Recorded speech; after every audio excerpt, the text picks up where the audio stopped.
Once again, to spin the wheel of justice, we team up with the Jacksonville Sheriff's Office to get wanted fugitives off the streets. Melissa Bujeda is here from JSO.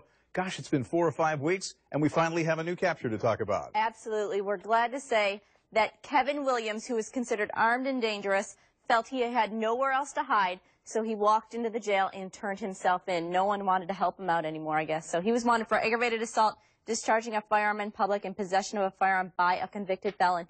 $275,000 worth of bonds. And apparently our featured suspect on this Thursday likes to get into fights. He sure does. Gail Patrick Murray, he's wanted for battery on a law enforcement officer, domestic battery, and resisting an officer with violence, as well as escape. 5 feet 5 inches tall, 160 pounds, 36 years old. As you can see, he has tattoos all around his neck area, so it's definitely a distinguishing characteristic. He's been seen in the area of Lane and I-10 at some of the hotels around the I-10 area.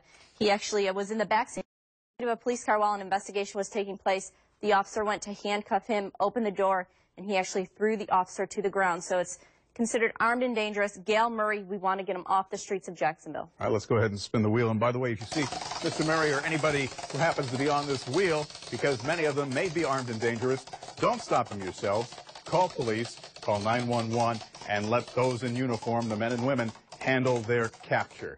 And it goes right past our featured suspect there, and it looks like it's going to land on Mr. Wiley. Brian Wiley, grand theft and dealing in stolen property, 6 feet 1 inches tall, 220 pounds, 39 years old, $105,000 bond. He stole over $100,000 worth of merchandise from his employer where he was working and resold it. So if this guy's working for you, watch what he's doing. All right, all of these suspects will have their pictures up on news4jax.com later today. You see them, call Crime Stoppers, 866-845-TIPS. Melissa, thanks.